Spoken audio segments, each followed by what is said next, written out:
অলাভজনক ও কার্যক্রমবিহীন কয়েকটি স্থলবন্দরকে বন্ধ করে দেয়া হতে পারে। অবকাঠামো ও কার্যকারিতা যাচাই করে নৌপরিবহন মন্ত্রণালয়ের কাছে এমন সুপারিশ করেছে সরকারি 4টি প্রতিষ্ঠানের উচ্চ পর্যায়ের একটি কমিটি।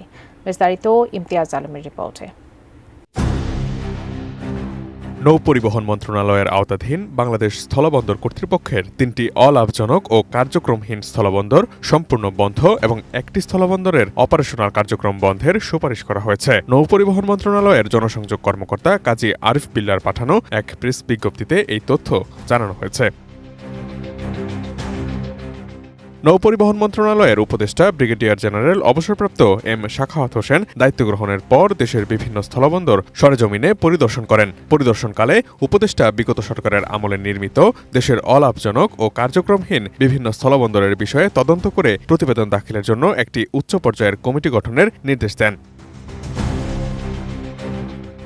এর পরিপ্রেক্ষিতে নৌপরিবহন মন্ত্রণালয় গত 6 নভেম্বর বাংলাদেশ স্থলবন্দর কর্তৃপক্ষের 8টি অলাভজনক ও কার্যক্রমহীন স্থলবন্দর যাচাই করে। বন্দরগুলো হল শেরপুরের নাকুগাঁও স্থলবন্দর, ময়মনসিংহের গোবরাকুড়া করইতলী স্থলবন্দর, জামালপুরের ধানুয়া স্থলবন্দর, হবিগঞ্জের বাল্লা স্থলবন্দর, দিনাজপুরের বিরল স্থলবন্দর, নীলফামারীর চিলাহাটি স্থলবন্দর, চুয়াডাঙ্গার দৌলতগঞ্জ স্থলবন্দর এবং রাঙামাটির তেগামুখ স্থলবন্দর। কোয়ালিটি সম্পন্ন আন্তর্জাতিক মানের CMT 500W CSRM committed for better still. এসব স্থলবন্দর কার্যকর অকার্যকরের বিষয়ে যাচাইয়ের লক্ষ্যে নৌপরিবহন মন্ত্রণালয়, অর্থ বিভাগ, সড়ক পরিবহন ও মহাসড়ক বিভাগ, জাতীয় রাজস্ব বোর্ড এবং বাংলাদেশ স্থলবন্দর কর্তৃপক্ষের প্রতিনিধির সমন্বয়ে 6 সদস্য বিশিষ্ট একটি কমিটি গঠন করা হয়।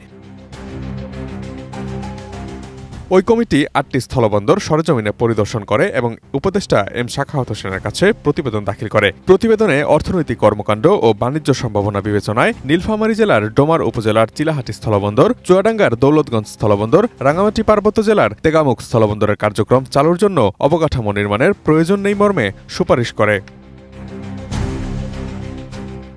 এছাড়া কমিটি হবিগঞ্জের বাল্লা স্থলবন্দরের কেদারকোটে নির্মিত স্থলবন্দরের ভারতীয় অংশে কোনো অবকাঠামো ও সড়ক না থাকায় যেহেতু চালু করা সম্ভব হচ্ছে না, সেহেতু বাল্লা স্থলবন্দরের অপারেশনাল কার্যক্রম বন্ধ রাখার সুপারিশ করেছে। একই সঙ্গে কমিটি ময়মনসিংহ জেলার গোবরাকুড়া করইতলী স্থলবন্দরের 2টি স্থানের পরিবর্তে একটি স্থানে স্থলবন্দর কার্যক্রম চালু রাখার সুপারিশ করেছে। তবে উচ্চ পর্যায়ের এই কমিটি কিছু বন্দরকে গতিশীল করার সুপারিশও করেছে। শেরপুরের নাকুগাঁও স্থলবন্দরে বন্দর কেন্দ্রিক গতিশীল অর্থনৈতিক কার্যক্রম চলমান। বিগত সময়ের আয় ব্যয় অনুপাত তুলনায় লাভজনক বিবেচনায় স্থলবন্দরটির কার্যক্রম আরও গতিশীল করার পদক্ষেপ নেওয়া যেতে পারে, এই মর্মে প্রতিবেদনটিতে উল্লেখ করা হয়েছে। এছাড়া দিনাজপুরের বিরল স্থলবন্দরে বিদ্যমান অবস্থায় রেলপথে আমদানি রফতানি চালু রাখা যেতে পারে। এছাড়া এই স্থলবন্দরে ইমিগ্রেশন সুবিধা চালুর জন্য ভারতকে অনুরোধ করা যেতে পারে বলেও উল্লেখ করা হয়েছে সেই প্রতিবেদনে। Imtiaz Alam, desk report, ATN news.